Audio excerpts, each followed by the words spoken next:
What's up, podcast listeners? It's Drew and Andy here. Hey, guys. Welcome to episode 11 of the What's Up Castleberry podcast. If you're a first-time listener, welcome. We're glad you're here. Thank you. Andy and I are Castleberry residents. We're local pastors who desire to have casual conversations on this podcast for the good of the people of Castleberry about Castleberry-related issues and include guests and friends who are involved with Castleberry. We have a great guest for you today. Looking forward to hearing that conversation. Andy, I must say, my friend, I'm feeling a bit out of sorts. Yeah, we are not in our regular studio right now. We are very grateful to our assistant, Robin, opening her apartment for us. And we are sitting around her kitchen table talking here. So that's just one disruption, honestly. And what has been a lot of disruptions over the last few weeks. I know. I'm a man of routine. I have my same, breakfast every morning. I can eat the same foods. I wear the same sorts of clothes on a regular basis. This has been extremely challenging, but as we've talked off the air, possibly, very likely, the birth of some new normals, some new habits, some new creations, in fact. Well, I think so. And just before we kind of get into this conversation, just to preface it, that when you listener are hearing this podcast, it's actually 3 weeks out from when we record it. And honestly, at the rate of speed right now, we as podcasts are in huge danger of being irrelevant by then. But yeah, we're in a new normal. And some of that new is exciting and exhilarating. And I think this will be true 3 weeks from now as well. Yes. That some of that normal is really hard, difficult, and disruptive. And it's going to present some unprecedented challenges for us as individuals and city and nation, honestly. Absolutely. Honestly, probably even bigger, right? Mm-hmm. The world will be a different place when this is in the rearview mirror. Absolutely. And, this takes us, I think, beautifully into our Castleberry in the News segment. Some news that's occurred just a little bit ago, but very applicable, not just to today, right? The coronavirus, the spread of kind of this new normal and how are we functioning through the quarantine. But this news topic is very forward thinking. It's long lasting. It has long-term implications. And we wanted to talk about the Seminole County bond referendum that was passed this month. Yeah, obviously the COVID-19 crisis has dominated about 99% of the news. But as we're looking around the city, just before we were all sent to quarantine, our city was invited to vote on a referendum that would approve some tax money from us, the residents, to go towards the city to improve and build some new parks. And the results of that were favorable for what was listed on the ballot, that the citizens of Castleberry have said, hey, we want to invest in our parks. And so that money is going to become available for the city. And, it's a little bit tough to take another very, very small tax hit. And what's a tough economic time? I want to acknowledge that. But I think we're making a long-term investment in our community. In this season of isolation, the four walls of my house, they're well decorated and they got some beautiful pictures on, but they're not as beautiful as the outside in some of the parks. And it's been a great escape for me to go and walk some of our parks every day during this quarantine. 6 feet apart. Wisely. People you pass. And right. I've fallen in love with them. And I'm excited about the new opportunities. And I've seen some of the renderings of the park as well. There's a website. I don't remember what it is. Do you? It's like Go Parks 2020. That the city has put out, and on there you can see the renderings. And honestly, you look at these pictures and you say, hey, wow, that's a community I want to be a part of. That's right. Yeah, it's and in times like these, it's something to look forward to, right? These parks are not going to be updated, renovated, built immediately. However, there's something really exciting that our current leadership and our current citizens are looking forward 5, 10, 15, 20 years from now for the next generation to enjoy, and investing in our city with our time, our talent, and our treasure. And this is one small way that's being accomplished, is just a huge boom. It's looking beyond the immediate circumstances and looking ahead to the future. I love that, because when we think of the immediate circumstances, I mean, every hour, right, there's been another level of close down. You can't. And it's almost like we're shrinking the world. And I'm so grateful for the leaders in our city who are saying, hey, there's a bigger, brighter, bolder, beautiful world ahead. Let's just not become, let's get through this thing. Let's be wise about it, but let's not be consumed with the immediate, because there's some great things ahead. Yeah, very well said. Andy, that's been our Castleberry News segment. Let's transition now to our listener question. We love to take a moment each week to answer a question that one of our listeners has submitted to us. The question from today, of course, is something that's on people's minds I'll get to in just a second. But if you have a question, a comment for an upcoming episode, we would love to hear from you. You can connect with us through our Facebook page, our Instagram feed, as well as our podcast feed. You can comment there in any of those platforms, as well as an email address, right, Andy? We have a new email address, and it's What's Up Castleberry 1. The number one. What's Up Castleberry 1. And there's a long story. At Gmail. At gmail.com. Yes, thank you. And there's a long story about why we have a number 1 on the end of it.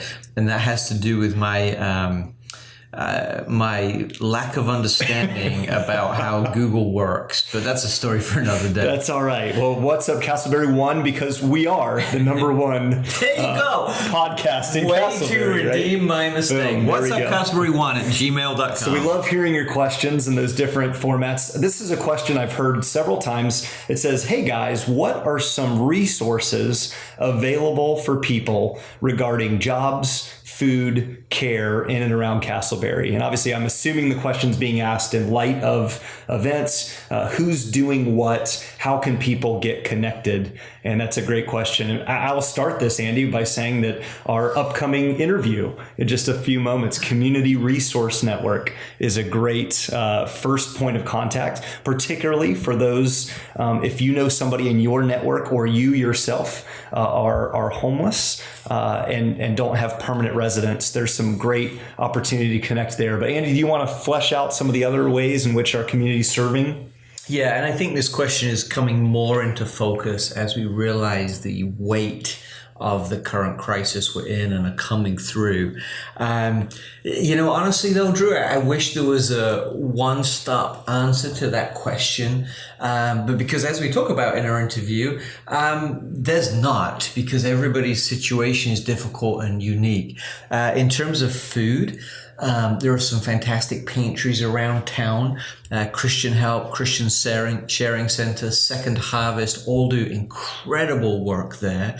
If you have a student who's under the age of 18, our local schools have made a commitment to provide food for any student. So that's another great way. In terms of employment, again, we've had the executive director of this organization on our show, Christian Help, right in Seminole, christianhelp.org. They are the number one job placement agency in town. Their services are all free, and they're the go-to place in terms of employment, I believe. I would give a shout out to the local churches as well. I mean, there are economic needs, there are food needs, there are health needs, all that kind of stuff. But once we can get back to it, I don't think there is any organization in the world that dispenses encouragement and hope and love and care as well as the church. Now, churches have faced their challenges as well through this, and you've seen a lot of them go online. but there's some really creative, innovative ways that churches are coming up with to care for folks in need. So again, there are some great solid resources in our community, but I would encourage you to look for a church as well. If nothing else, the church can provide a friend who will walk with you in these struggles. Absolutely. Well said. And if you would like to know more about the different resources here locally, please reach out to us via our email, our Facebook page, our podcast feed, our Instagram feed. Let us know what your need is, and we would love to be perhaps part of the solution. As two local pastors, as two residents that are connected, we'd love to help connect you in any way that we possibly can. And here's something we can do. If you have need, we can't promise that we'll meet it, but we can make an offer that would love to help connect you with someone who maybe can and would certainly like to walk through you with that. So if you have need, please email us at that email address, whatsupcastleberry1@gmail.com, and we'd love to chat with you and connect you with some resources for help. Excellent. Well said. Well, thank you for the listener question. All right, let's take a quick break with a word from today's sponsor. All right, today's sponsor, our founding sponsor, Platinum Signs. What a great organization. Platinum Signs, thank you so much for your continued sponsorship. Community, we're looking for new sponsor opportunities. If you would like to promote your business, your nonprofit organization, and especially in these times where we're looking to generate more business and more folks hearing your business or organization's name, this would be a great resource for you. Just contact Andy and I through our different social media channels or our email as mentioned earlier. But Platinum Signs, we're very proud to have a good relationship with them. They are a business-to-business business. We talk so much, Andy, about collaboration and coordination. Platinum Signs lives that out. Literally in their statement, they desire to help businesses be able to communicate their vision, be able to present what's going on in their world to other businesses and to other individuals in the community. Yesha Patel is our contact there. They are located directly behind the Target off of 1792. Please make a point to reach out to Platinum Signs for all of your business needs.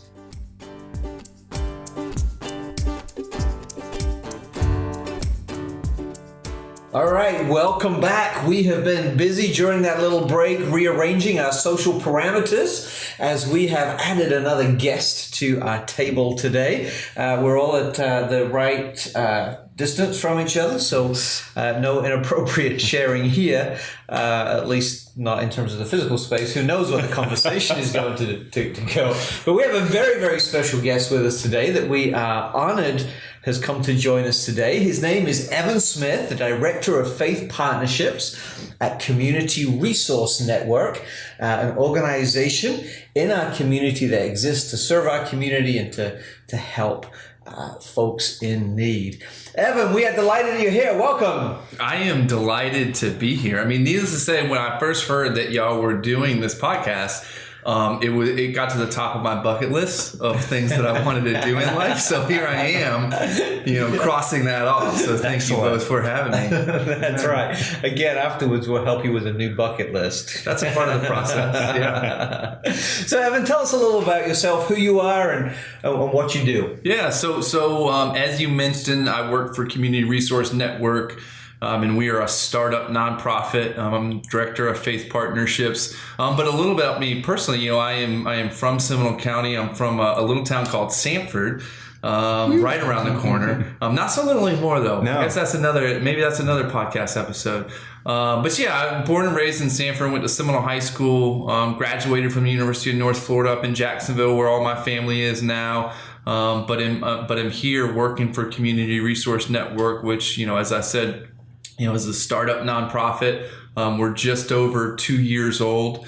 We're working to be a part of the solution for families who are at risk and precariously housed. So I love that. I know that's a huge need in our area. But just kind of staying with you personally for a little bit, in a strange twist of fate, it has come to my attention that you and Drew actually went to middle school together. That is accurate. And so, as you've introduced yourself, maybe Drew, you could introduce us to 12-year-old Evan. Sure. And then Evan, I'll let you introduce us to 12-year-old Drew. Well, that's a great I'm nervous segue, right Andy. now by being introduced to 12-year-old Evan. Go on. Oh, you like him. It was amazing that just God ordained bringing kind of us back together here in Orlando, Florida. Yeah, Evan and I went to middle school at a very, very small private school called Hernando Christian Academy over in Brooksville, Florida. And Shout out to Brooksville. yeah, there you go. And Evan and I, the first real interaction was on the basketball court, which is ironic because now we're in our 30s. We still play basketball together a couple days a week at Willow Creek. Although now I would admit we're both a little slower, a little more sore. He's being generous. But Evan was definitely somebody that came in because it was a small school. It was very evident and who's new. Evan had a cool vibe about him. No doubt. He was a very good basketball player and just It's funny. I a feel good that person. cool vibe now. Yeah, Today. he's a snazzy dresser. We've learned that about Evan, right? All right. So you're going to have to trust that because this is a podcast. They have no idea if it's true or not. But thank you. Yeah. And so Evan, if you would describe Drew, I'm sure he was a different kind of cool. Tell us about. Tell us about. Cool in quotation marks. I don't know what that means. Yeah, God does work in really amazing ways. Drew and I, when we first sat down together, I think it was about 2 years ago or so. Yeah, at the Breakfast Club in Castleberry. At the Breakfast Club, which I learned was the spot to go to. It is. One of the spots to go to, at least in the city of Castleberry. But yeah, Drew back then was... We call it the club. The club. Yeah. Okay. All right. The things I learned. But You gotta wear a jacket to go there. Really? Yeah. Wow, that is a little Just so you don't get grease on your shirt. Yes. Okay. The things I'm learning in a day. But yeah, Drew back then was not so or really at all different than Drew is today. I mean, Drew very quickly, it was obvious that he was just a genuinely good person, a genuinely nice person. He has a heart for others. And so that was true, when we were 11, 12, 13 years old. And it was very evidently true still when I started to spend time with him, 2 years ago and the time since then. So This feels like I'm caught in some mutual appreciation society. Listen, Brooksville, if you've been in Brooksville, if there's a bond that goes... it's unbroken. It's unbroken. Brooksville strong. Brooksville strong. I think we should talk about Castleberry, though, Andy. I feel like our guests are probably... We're not going to find any dirt, are we? Yeah, no. No. It is funny, though, you mentioned that because it is pretty regular when I sit down with people and we talk about Drew that they ask for this proverbial dirt about Drew. And we may just all have to get comfortable with the fact that there is no dirt. Maybe you should run for office. I'm sure someone would find something. Yeah, that's true. That way they probably would. Or at least make up some good stuff. But you're right. Let's get back to Castleberry. Yeah, Evan, we've had the privilege of, as you said, getting to know each other as adults and in your role at Community Resource Network. But the city of Castleberry, in terms of your job, Community Resource Network, has kind of come on your organization's radar. Why is that? Tell us about the connection with Castleberry. Yeah, well, first of all, the city of Castleberry will always be on our radar because it's a part of our DNA because we were launched as an organization right around the corner at Northland Church. So we ourselves as an organization are kind of from the city of Castleberry, which is really, really important to us because, when you start to think about origin stories, where you come from is always very important. So that's why I wanted to make that very clear. But yeah, we launched a pilot project here in the city of Castleberry at Castleberry Elementary School last year. And so that has allowed us the opportunity to get to know the city of Castleberry even better.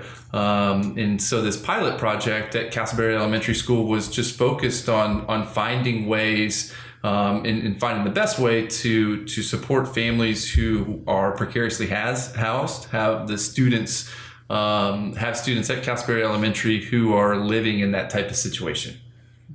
Castleberry Elementary is a place that's very near and dear to our hearts for a number of reasons. So what are you learning about our Castleberry community from this pilot? Yeah, it's a very collaborative community. It's a community that locks arms when they believe in something. With appropriate social distance. Well, yeah, that is definitely to be considered these days. But yeah, it was clear very quickly that we were given the direction to kind of focus on Casa Verde Elementary School by Seminole County Public Schools, and so it was very, very clear very quickly that was going to be a good place to launch this pilot. The pilot itself trying to support families who have students, at Casa Verde Elementary who are living in local motels, who are doubled up with other family and friends. That is not in and of itself a very easy thing to do, trying to figure out solutions for that type of situation. And so we needed to be at a school, in a city, in a community that was best fit for that type of project. And so, like I said, it became clear very, very quickly that the city of Casa Verde Elementary were the perfect place to do it. And a lot of that comes down to just the commitments from various people, organizations, just the community itself to being a part of something that's making a difference. Yeah, I love you use the word collaboration. That's Andy and I. One of the reasons we founded this podcast was simply to, obviously he and I collaborate, but they encourage the collaboration and communication of what's going on in the city. The word collaboration is actually in CRN's vision statement. I'll read just a sentence. You obviously know this, but for our listeners, it says, "We see a future where homelessness is the exception because of the collaborative effort and collective resources of government, business, nonprofit, and the faith communities." What a great example of kind of the community, right? The city as a whole coming together. Can you give maybe a specific example of how you've seen agencies in these different sectors of society overlap and kind of work together and collaborate in some efforts? Yeah, say that statement 5 times. It's a big T-shirt. It is a very big T-shirt or bumper sticker even. That's right. And so when you start looking at an issue like homelessness or poverty, they are just such complex issues. And so it is integral to any response to those issues in a community that there is just really robust collaboration. And we're very lucky and blessed in Central Florida to have collaboration in a way that a lot of communities struggle to get to. And so when you look at, say, an issue like those who are experiencing literal homelessness, so those individuals especially who are on the streets of Central Florida, even here in the city of Casa Verde, we have one of the best collaborative systems amongst a pretty large group of nonprofits, government jurisdictions, healthcare providers working together to create, like I said, one of the best systems in the entire country. You look at an issue like veterans experiencing homelessness. Not just a handful of years ago, there was a massive effort between different nonprofits, between different churches, between different healthcare providers, government jurisdictions to send out 600 volunteers across Central Florida to try and identify any and every veteran who was living on the streets. We did that very successfully, and now there is a way by which a veteran, if they come to be experiencing homelessness, can very quickly be placed into stable housing again. 2014, Florida Hospital, then Advent Health now, they stepped up and committed $6 million to the region's response to homelessness. That doesn't happen every day. That doesn't happen in every community. And that happens because this community is a large, Central Florida as a whole. We work well together and we lock arms when needed. So, yeah. Yeah, I think that's absolutely crucial in solving any problem, really. I mean, as I look at my small influence and the size of the problems before us, there's nothing I can do to address those problems. But if I partner with Drew, then we got more of a chance. And if we partner with you and you partner with them and them and them, together, we can really make a difference. Evan, the founder of CRN, Community Resource Network, is Dr. Joel Hunter, who is a mentor and hero to me. And I've heard him say this many times. He paraphrases Leo Tolstoy, who said that all happy families are alike, and each unhappy family is unhappy in their own way. And Dr. Hunter tweaks this by saying that each family in poverty is unique in the causes and reasons of their poverty. Right? So let's just kind of unpack that statement a little bit, right? Folks who are doing well in life tend to have a lot of similar things going for them. But Tolstoy is saying that if something isn't going well in life, if there's a family, a person, a pocket, then the needs of that person are all over the place. How do you see this kind of manifesting in the unique work that you do? Because it's not like you can say, hey, here's the answer, here's the magic pill, swallow it and everything will be all right, because the symptoms are so different. How do you see that playing out in your role? Yeah. The commitment that we've made as an organization is to solve for root causes, not just symptoms. Yes. And I think oftentimes, our response to issues like homelessness or poverty are to just address symptoms. And although there is an opportunity to do that, not to say there is no need for it, the root causes are what keeps families, especially in the cycle of instability that they often get caught in. And so, I think that when you look at a quote like that and you use it to kind of frame the work that we're trying to do, housing or lack of housing is a symptom. Being stuck in the cycle of poverty is a symptom. But when you start to dive deeply, especially working with families, you start to be made aware of the root causes of the problems that they have. And that's when you start to see the uniqueness that comes with each and every family on their own. And so that shapes what we do in a way that makes it a little bit more challenging because it is very complex. Somebody who is living in a local motel has a list of things that they need to have addressed that unfortunately weren't created overnight. And so the solution for those issues, for that list of issues, will not be achieved overnight. It takes time, it takes commitment, it takes false starts and aggravation. But it's not so different than our own lives, and we live fairly stably, at least in the big grand scheme of things. But we still have unique challenges, to ourselves. And so, if that's true for someone who does have a roof over their head, who does have their own home, it's even more true for these families who are stuck in these cycles of instability, because, there's just oftentimes, a lifelong, if not generational, problem that they're trying to escape from. Yeah. That's great, Evan. Well, it's not great. No, but that's a great answer. It's a great information. Yes. A great answer. Evan, in our multiple conversations, obviously your title is working with faith communities, and so as a pastor, Andy is a pastor. It's been interesting to hear when we think of the word poverty, we think of the word homelessness.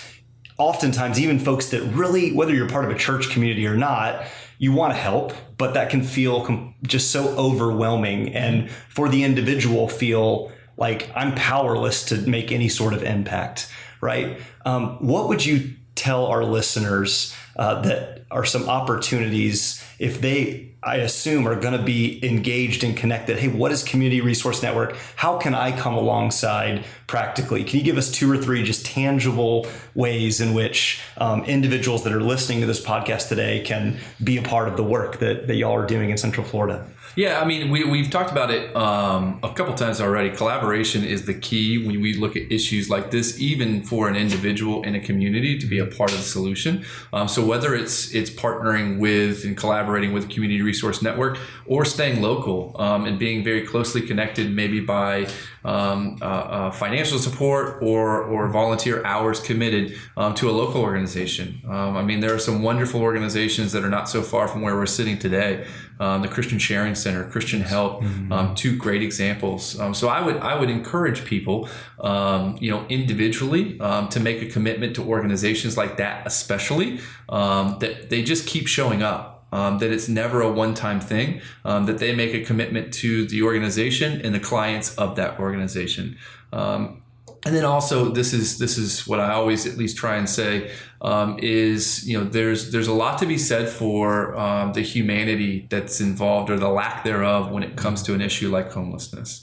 And so although we can be overwhelmed by the complexity of it and what we can do in that complexity, don't ever miss the opportunity or the importance of just acknowledging someone you may encounter in your everyday life who appears to be experiencing homelessness.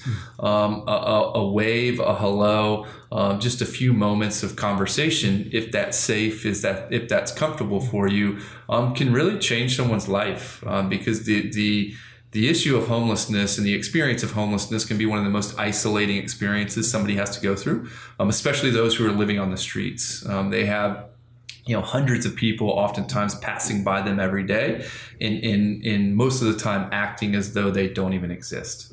And so, just acknowledging that person's humanity, their existence, can really be a part of the solution. I love that idea. As I've kind of stuck my head in this homelessness issue just a little bit, I've often thought that giving the homeless our time is often as important and effective as giving our resources as well. Someone who can listen to their stories, understand them, and support them that way. When it's a big block, there's nothing we can do. But if we look at the one and see them and hear them and get to know them, then we can do something to affect the one. Evan, we are so grateful that you've been with us today. We could have much more of a conversation. We'd love to have you back as soon as you remember some of those stories about 12-year-old Drew. We'll talk about... I'm going to make some phone calls. We'll call Brooksville. That's right. But tell us how folks can find you, connect with you, and connect with Community Resource Network. Yeah, communityresourcenetwork.com is the best way to get connected with us as an organization and members of the team. Obviously, we, like everybody else, are on Facebook. So, Community Resource Network on Facebook. That's where you can stay up to date with a lot of the things that we're doing. That's... And call Pastor Andy. I'll give his cell phone number out. Well, thank you, Evan, for joining us today. Just before we close, one PSA, something you said kind of stimulated a thought in me. These are tough economic times that we're in right now because of the virus. And obviously, when we release this show, we'll be another 3 weeks in. I'm sure lots will have changed. But I'm pretty sure that we'll still be in a tight economy. And so there are 2 things that will happen there. One, the needs of the population that you serve will increase. And secondly, unfortunately, it's likely that giving to some of the ministries and organizations that help this population will go down. So I would just like to encourage our listeners, especially in this hard time, because of this hard time, please continue to be generous to organizations that are helping out this issue. Evan, thank you so much for joining us today. It's been a pleasure to have you on What's Up Castleberry. Thank you, Evan. Bucket list complete.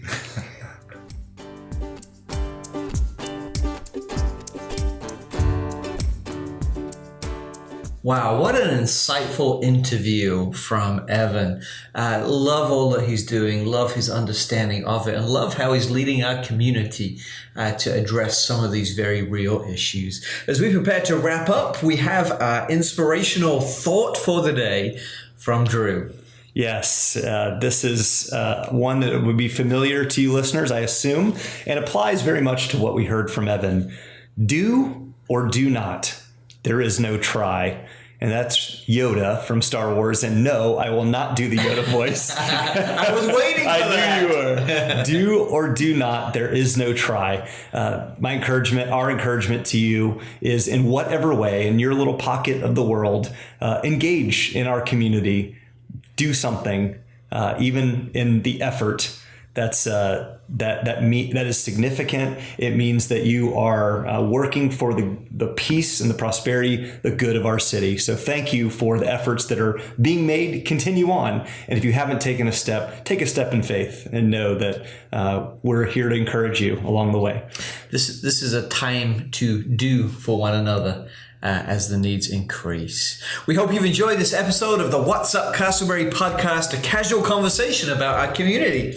We are broadcasting this podcast from the kitchen table of our administrator, Robin Kepi. We are grateful to James Bittner, who uses his skill to make us sound good. The music is delightfully produced by Jeremy Birdsall, and the graphics handsomely produced. Is that a thing? Do you have handsome graphics? Sure. Probably. Yeah, by Christian Moscoso. Today's sponsor has been Platinum Science, and we are grateful for them. For more information, please check out and follow our Facebook page, Instagram, or podcast feast, all with the name Feast. Podcast Feed.